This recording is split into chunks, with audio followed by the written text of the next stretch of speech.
Quand on a noyé, pardon. Il faut que nous ayons l'émission sans rival, l'émission moi bien, l'examen moi bien. Il faut que nous ayons raté. Je te rappelle après, ok? À tantôt.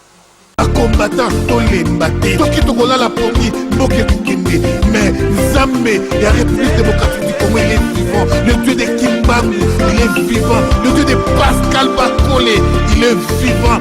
Jamais il abandonnera, jamais il va abandonner le peuple congolais. Oui, il y a solo, on va vaincre, voulu ou pas, la victoire est dans notre camp. Avant 2016, à Wandra. Aucune raison.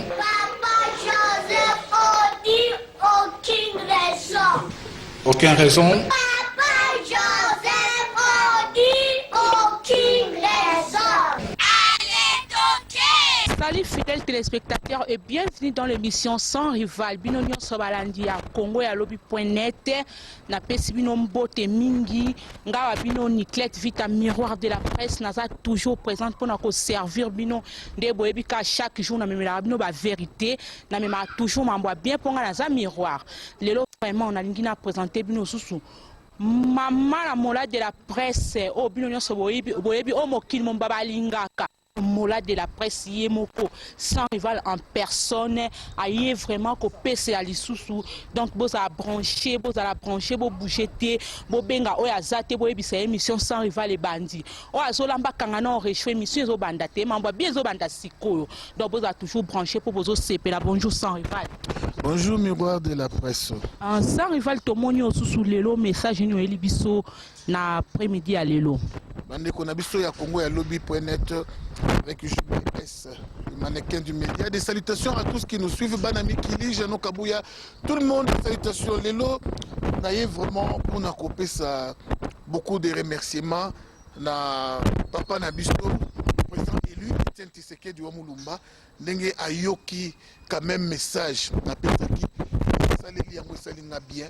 Alors parce que na message na émission où les kaki baki na sengi na famille biologique qui est à présent élu na famille na politique tous ces gens ba limbisa boketu premier.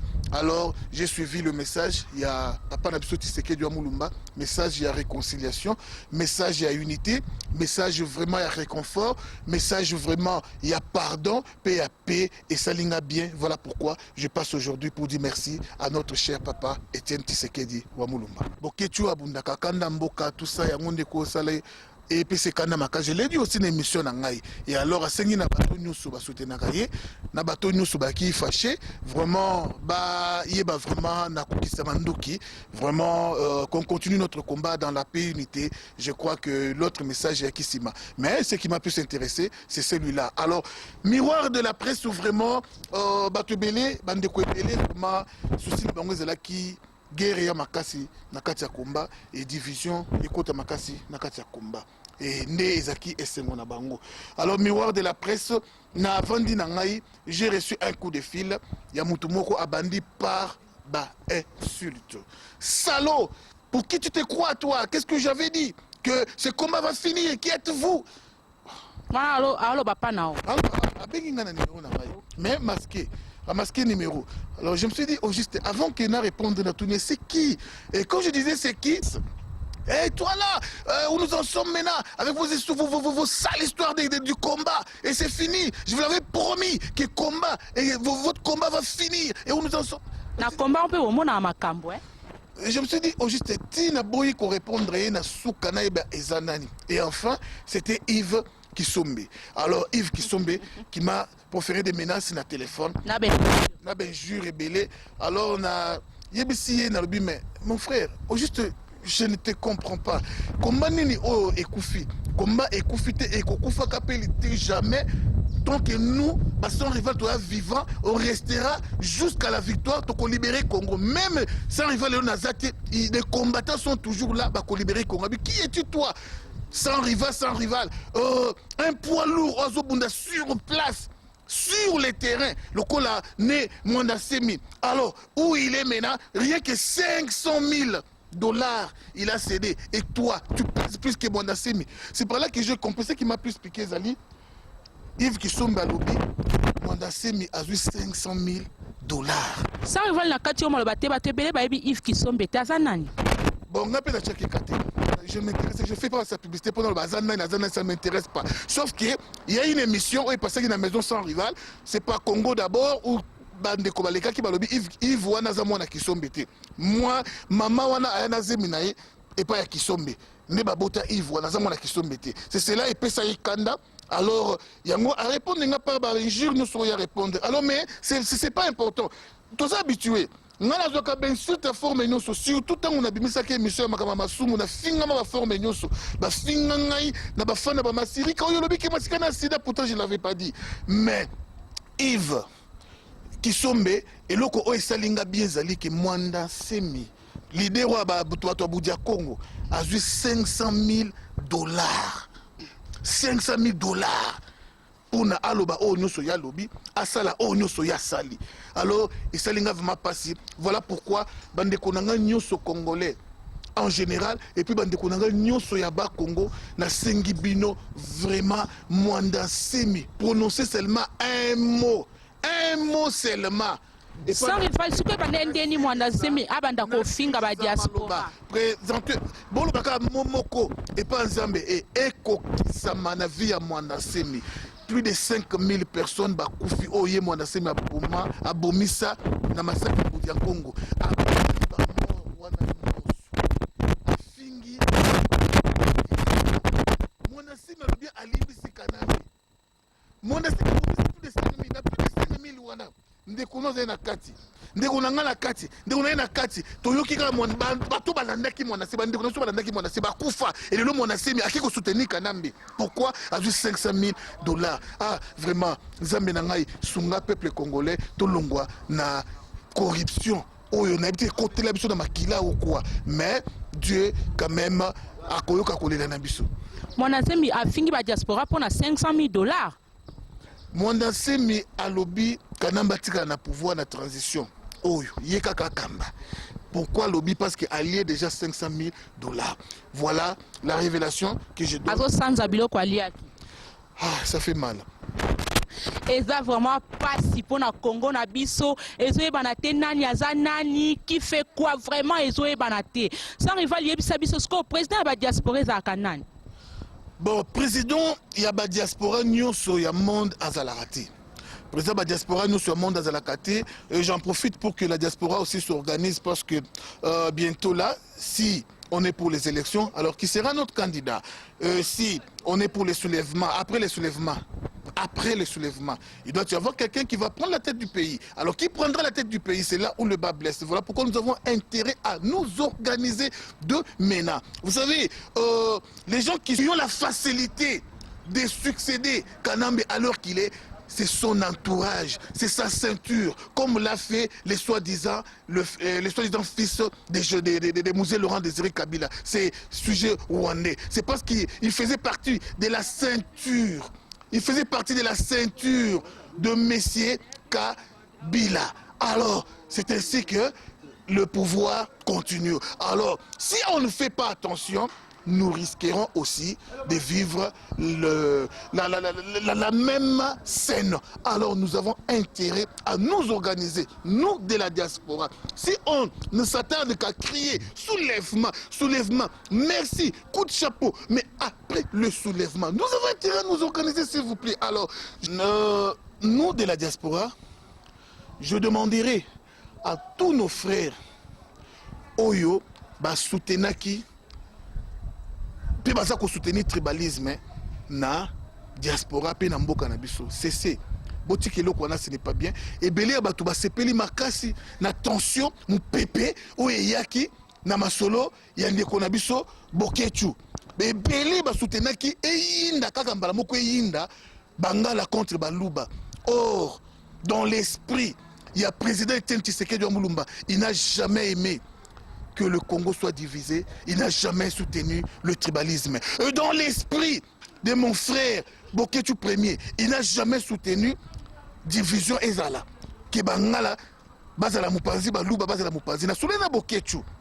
Alors, il n'a jamais soutenu ça, que division ezala. Mais il y a de mains noires qui soutiennent bazako bata masima ya position moko boye oza na raison ba pusaka mutu aloba makambo moko pour que ebenda vraiment division mais coup de chapeau dans ce vieux sage le Mandela du Congo na message oyapesi et yokisi bato belé Sony et yokisi mo bato belé Sony pendant que les gens croyaient que maintenant Manduki vraiment est au Mwama bangala contre Baluba mais maintenant la paix est revenue. Alors moi son rival j'ai toujours soutenu qu'il y ait la paix, l'unité et l'amour na diaspora pe na mboka na biso Congo to lingima kama ba division te eza mabe bande comme ça ko passer na média a passer ba sali émission comme étant bateau contre le tribalisme, mais sur le langage d'Abango, tu sens que va soutenir le tribalisme. Net nini. Biso tolingi tribalisme te, tolingi na suka nango, babokeli bangala mbokela. On est soutenir le tribalisme. Biso tolingi tribalisme te na suka nango, babokeli baluba mbokela. Mais on est soutenir le tribalisme. Si on lingi sur le tribalisme te, zala naître singa batuba yokana kubokela batumokela te. Mais tolo ba nani oyo combat eza na organisation te parce que bato bazobwakela na déjà bambwakela. C'est que moi division moko e comme kota na CC. Il y a des gens oyo bazoko pesa apparence ya ba résistant. Tout le monde la combo combat là. Ba résistant, bato bazo bunda voilà souci ya mboka la libérer. Mais sur landeli bango bien. Ba maman na ba aventurier oyo ba lingi comment etika la éternel. Baza besoin que ya mboka la libérer pour que tozonga na pays. Ba lingi combat etika la libérer habiter ceux qui cause la combattre za titre honorifique na habiter ou bien cause la résistant et ça les titres académiques ou bien titre honorifique na habiter. Alors ils soutiennent certaines choses au ekosalake kanamba kenete mais bazali kopé sa apparence ya batumoko balingi batu bazo prôner pour Kabila dégage mais ce qu'ils font dans les coulisses ils ont vraiment qu'on soutenir pour voir en place. Je continue bandeko na ngai, il est temps de réfléchir pour l'instant, il est vraiment temps de réfléchir. Les combattants soyons unis. Oublions les passés. Oya fingaki oyo, oya bakela ki ombokela, oya sala ki boye, oya sala ki boye. Oublions le passé. S'il vous plaît, à l'heure qu'il est, soutenons-nous nous tous. Soyons unis. Au fingi combattant, au tumboli ba combattant nyonso. Au toucher combattant, au tumboli ba combattant nyonso. Et alors, c'est dans l'unité qu'on va pouvoir réussir. Ça, c'est le premier point. Le deuxième point, miroir de la presse. Ezanini, organisons-nous. Moi, sans rival, je ne suis pas pour le dialogue. Encore une fois, je dis sans rival, je ne suis pas pour le dialogue. Pour la troisième fois, je l'ai dit, sans rival, je ne suis pas pour le dialogue. Alors, maintenant, ceux qui sont pour le dialogue, Bande Konangai, le mieux, Oliato Bunda, le mieux de faire, c'est quoi? Et Zali, biso toi pour le soulèvement populaire, tout ça le soulèvement populaire na biso. Avant, ma solo dialogue. Tout ça le soulèvement populaire na biso. C'est intéressant. Nous qui sommes pour la rébellion, tout ça la rébellion na biso. Avant le dialogue, ou pendant le dialogue, ou après le dialogue. UDPS, et ça là toujours, moi je ne fais pas partie de l'UDPS. Je fais partie du mouvement Congo d'abord et combattant. UDPS a toujours été pour un combat pacifique. Je ne refuse pas.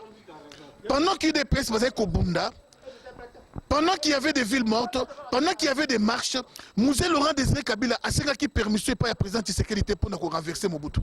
A signé permission pas à président Tshisekedi. A signé qui mot d'ordre, il y a président Tshisekedi pour nous renverser Mobutu. Et il est venu, il a tout balayé et il a pris les pouvoirs. Alors nous n'avons pas quelqu'un oyo azali boso na biso, il faut aussi la permission pas naé pour tout bonder la mboka ou tout la permission pas naé pour tout renverser les pouvoirs en place. Non. Alors bande konangai bazana Samai, il y a un début et une fin de makamunoso. Tant oyo izasuta ya Samai te. Tobima na se ya mai. Encore une fois je l'ai dit, Tobima na se ya mai.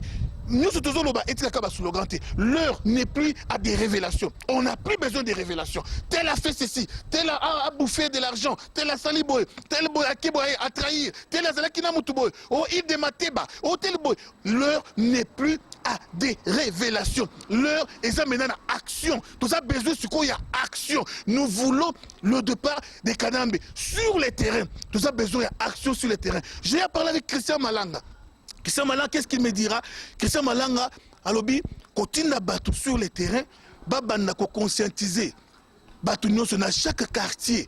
L'esprit, mentalité, il y a des jeunes Congolais nyonso, ba comprendre d'où nous venons, où nous sommes et où l'on va. Alors, tant qu'on comprenne et qui est au pouvoir, qu'on se soulever bango moko et action et koye nako simba. Nous avons besoin des actions, s'il vous plaît. On n'a plus besoin de discours inutile, on n'a plus besoin de révélation, on les a diviser, on n'a plus besoin de division inutile, on n'a plus besoin de kofinga bangala, kofinga baluba, kofinga bakongo batel. Non, on a besoin on l'a la mokyo massa c'est betaki. Ata chrétien kaka.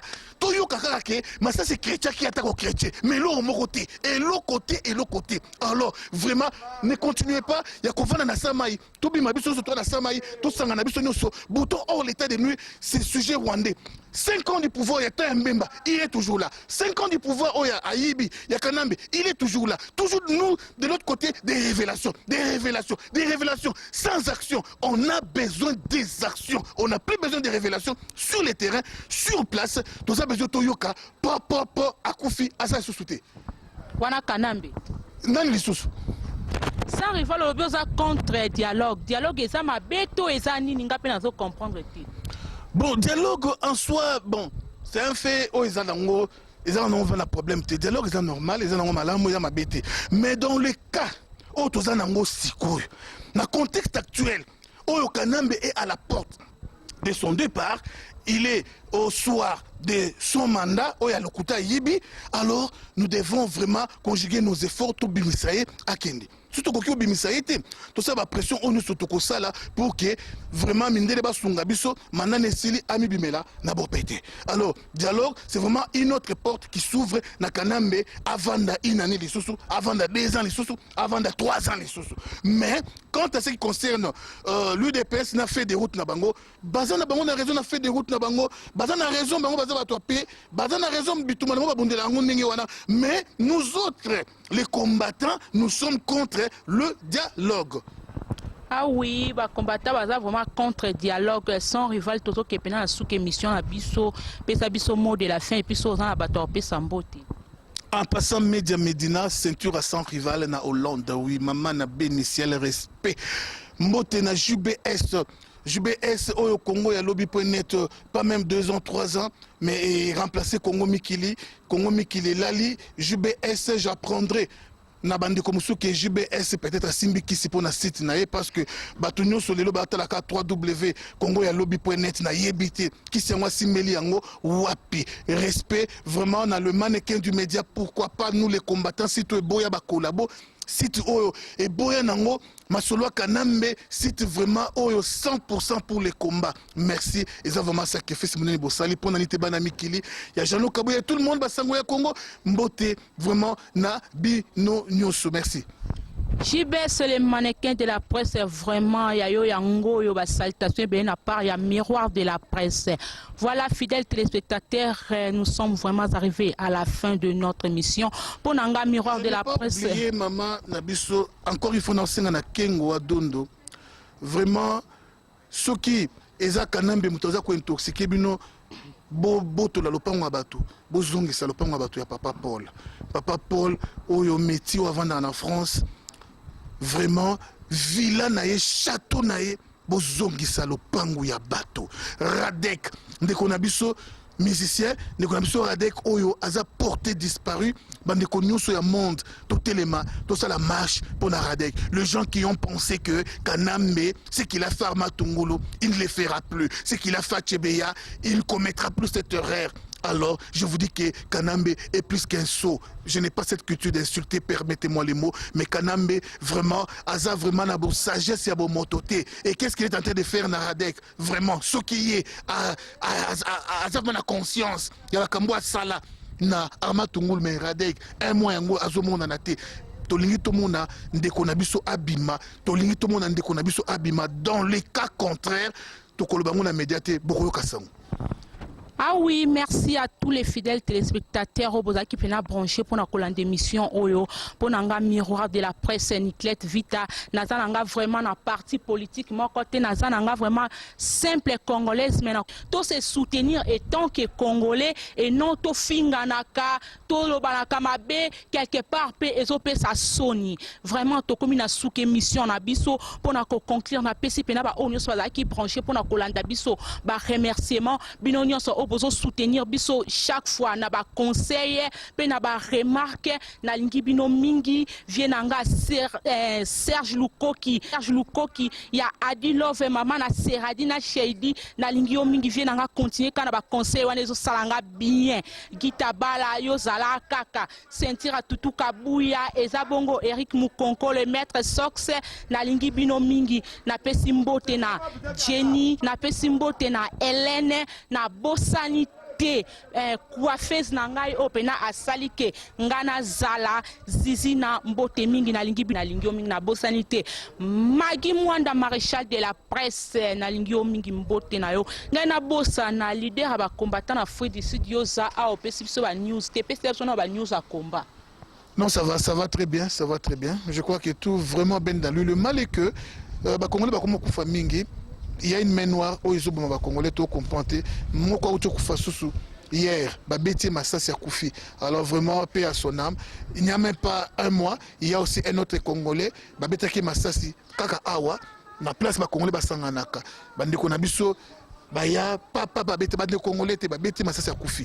Oh, je crois qu'ils ont 5e ou 6e cas après la xénophobie. Il y a des quoi où tu koufa. Vraiment paix à son âme. On ne sait pas qu'est-ce qui se passe au juste. Mais, bah, combattant, to sangana, to tanini, il faudra faire. La sœur Miezi, vraiment, tous toujours ensemble. Ndekonanga Miezi, pesa, mobali na yo, oyo, akowa pone kolo. Mbote bele. Vraiment, to combien de gens à sous émission la biso à l'étoquer. Alors qu'il est pour que tout longa, il faut qu'on soit unis. Baluba, Bakongo, Baswahili, Bangala, Yasolo, Sonyoso, tous à la paix unie. Partout, tout est à paix unité. Site internet Nyoso, tout le bel ya unité, Bakongolais, tout sangana. www.nousleescombattants.com. Message à Moko, unité. Banamikili.skyrock.com, tout le bel pour sangana ya Bakongolais. rdcongoinfo.com, South Africa, Tolobelape, Likamwa Unité, Yasolo, Général Ngando, RCK Mobimba, Tolobela Likamwa Unité, Média, Medina Ape, Lingala Foni Mobimba, Yasolo, Tolobela Likamwa, Mosangani, Yamana Congo.